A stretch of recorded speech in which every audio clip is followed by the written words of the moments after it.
Dan ingat ya teman-teman, untuk cover dan halaman pengesahan itu tidak perlu ya, tidak ada.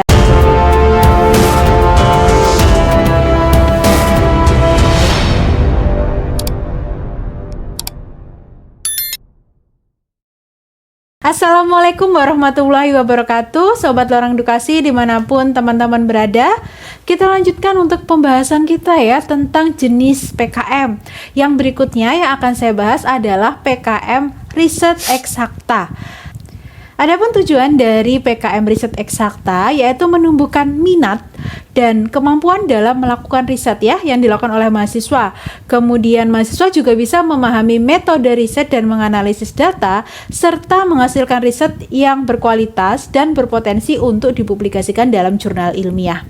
Hasil riset di PKM Riset Eksakta juga diharapkan dapat menghasilkan paten yang bermanfaat bagi masyarakat akademik maupun masyarakat luas gitu ya. Jadi kalau untuk tujuan PKM ini sama ya antara PKM Riset Sosial Humaniora, teman-teman bisa lihat di video saya sebelumnya, dan juga tujuan di PKM Riset Eksakta. Baik teman-teman, berikutnya adalah contoh ruang lingkup ya, bisa teman lihat di bawah ini. Ada contoh ruang lingkup bidang kajian PKM Riset Eksakta, yaitu yang pertama untuk klaster kesehatan.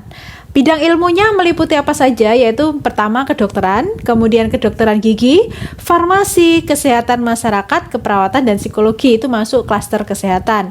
Kemudian yang kedua adalah klaster MIPA ya, matematika, ilmu pengetahuan alam, berarti ini untuk yang ilmu-ilmu murni ya teman-teman, jadi masuk di PKM Riset Eksakta.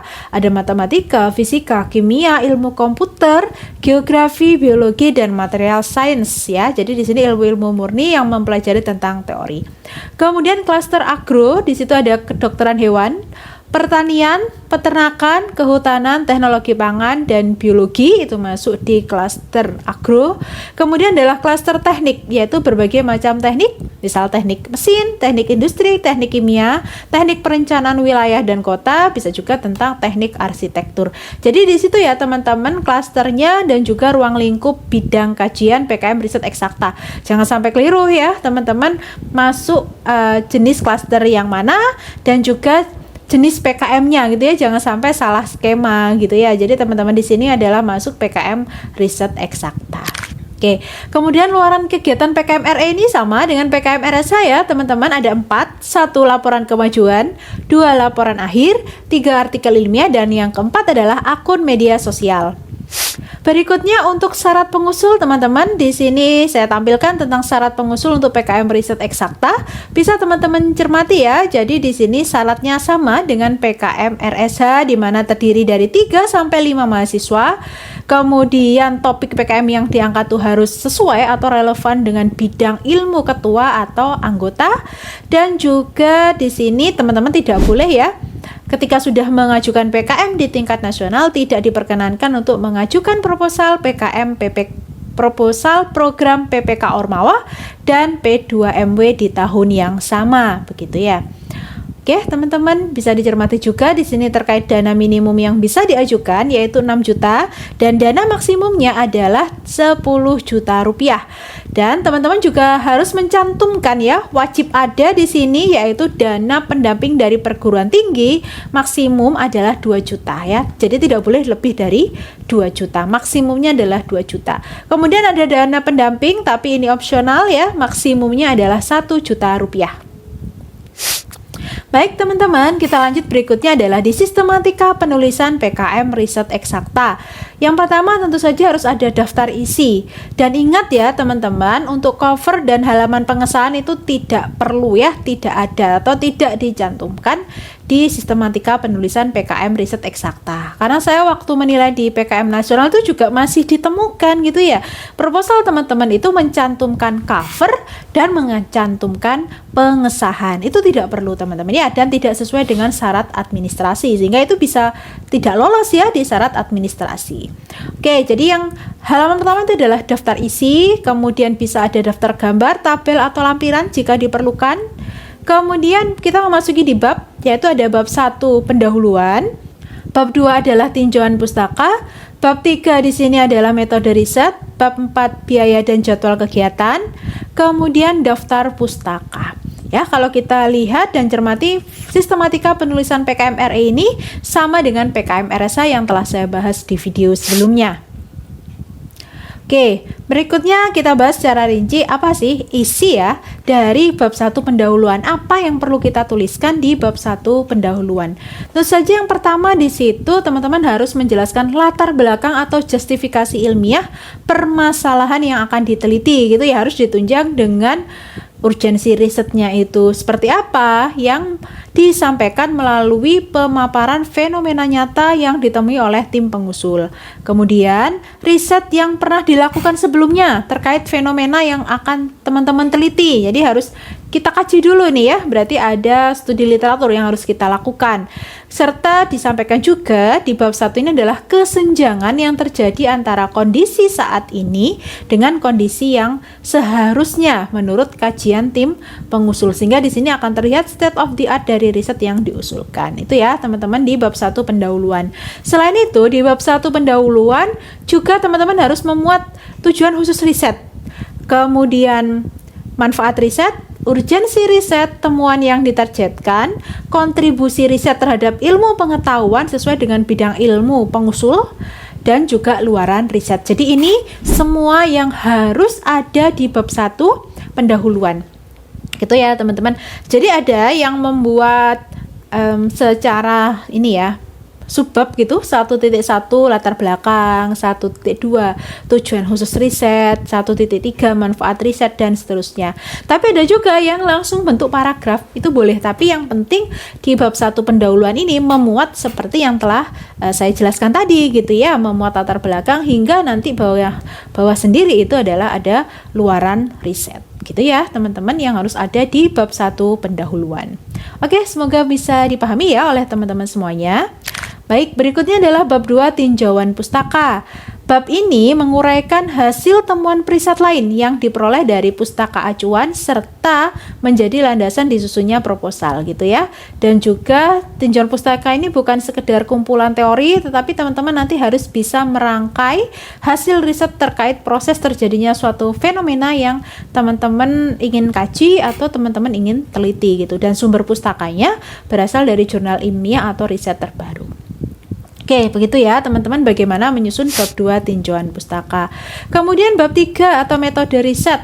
Apa isinya? Yang pertama adalah waktu dan tempat pelaksanaan riset. Jadi teman-teman harus menuliskan waktunya kapan dan tempatnya di mana. Kemudian yang kedua adalah bahan dan alat yang digunakan sebagai variabel riset di sini ya. Kemudian kalau variabel riset berarti teman-teman perlu cantumkan variabel bebasnya apa, variabel kontrolnya apa gitu ya, dan variabel terikat. Kemudian tahapan riset yang akan dilaksanakan, prosedur riset atau cara eksperimen, misalkan melakukan percobaan, dan indikator capaian yang terukur di setiap tahapan. Tahap berikutnya yaitu bagaimana teman-teman bisa menganalisis data. Jadi metode analisis datanya dan cara menafsirkan data itu harus teman-teman jelaskan di sini ya di bab 3. Dan bagaimana penyimpulan hasil riset yang telah atau akan teman-teman lakukan di proposal PKM riset eksakta gitu ya teman-teman. Ini untuk bab 3 metode riset, dan ruhnya gitu ya dari PKM riset eksakta itu adalah bagaimana pemilihan metode riset yang teman-teman pilih itu yang mutakhir gitu ya, relevan dengan permasalahan gitu kan. Dari permasalahan, kemudian dari rumusan masalah, dari metode riset yang kita pilih itu harus sinkron gitu ya, harus sesuai gitu, sehingga nanti rumusan masalah yang kita rumuskan di bab 1 pendahuluan tadi dapat terjawab begitu ya teman-teman terkait bab 3 metode riset. Bab 4 yaitu biaya dan jadwal kegiatan. Formatnya sama di sini ya dengan PKM RSH. Kalau secara rinci bisa dilihat di video saya sebelumnya ya di PKM RSH. Jadi intinya teman-teman formatnya harus sesuai dengan panduan PKM ya. Kolomnya juga dan komponennya ada nomor, jenis pengeluaran, sumber dana, dan besaran. Di mana jenis pengeluarannya itu terdiri dari 4 ya. Bahan habis pakai, sewa dan jasa, transportasi lokal, dan lain-lain. Dan yang perlu diperhatikan oleh teman-teman di sini ada maksimum persentasenya ya, jangan melebihi maksimum persentase yang ditetapkan gitu ya. Nanti tolong dicermati baik-baik dan bisa didiskusikan dengan dosen pendamping teman-teman semuanya dalam menyusun proposal PKM. Oke, berikutnya teman-teman, jadwal kegiatan. Jadwal kegiatan di PKM tahun 2024 itu selama 3-4 bulan ya, dan bentuknya bar chart. Contoh jadwal kegiatan formatnya ada di bawah atau di samping ini ya. Formatnya ada, di situ ada jenis kegiatan, bulan 1-4 dan person penanggung jawab. Jadi person penanggung jawab ini harus diisi ya oleh nama di tim teman-teman gitu. Oke, berikutnya daftar pustaka. Daftar pustaka ini ditulis dengan tipe hurufnya adalah Times New Roman. Ukurannya 12 dan spasinya 115. Jadi spasi 115 ini di naskah ya, di keseluruhan naskah ya, dari bab 1 pendahuluan, begitu juga di daftar isi bisa 1,15. Dan rata teksnya itu adalah rata kanan kiri teman-teman ya. Justify, kalau teman-teman lihat di Microsoft Word itu justify rata kanan kiri. Oke, kemudian daftar pustakanya ini harus mencantumkan sumber yang sudah teman-teman kutip di bagian naskah ya. Misalkan di bab 1 teman-teman ada kutipan, di bab 2 dan bab 3 juga ada kutipan dari pakar atau dari buku, dari artikel. Maka di situ teman-teman harus cantumkan di daftar pustaka. Jangan sampai ya di bagian isi naskah itu tidak ada kutipan, tiba-tiba di daftar pustaka ada banyak kutipan gitu ya, atau ada banyak nama yang menjadi rujukan. Nah itu berarti diragukan gitu ya untuk keakuratan dari tulisan atau data yang telah teman-teman sajikan di bagian naskah. Berikutnya teman-teman, untuk format perujukan pustaka itu mengikuti format Harvard Style ya. Misalkan nanti bisa dibaca lebih lengkap di panduan. Ini lampirannya ada 4 sama dengan PKM Riset Sosial Humaniora ya. Bisa teman-teman perhatikan, dan juga di sini tidak Di sini itu formatnya sudah ada gitu, di panduannya sudah ada. Jadi teman-teman tinggal sesuaikan dan tiru saja di situ sesuai panduan gitu.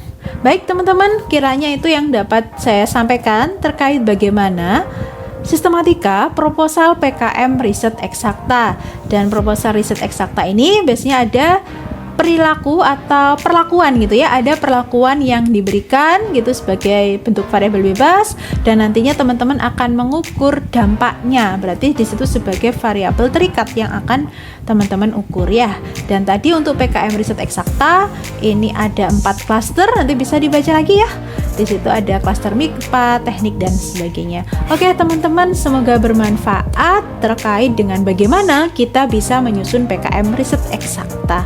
Terima kasih. Wassalamualaikum warahmatullahi wabarakatuh.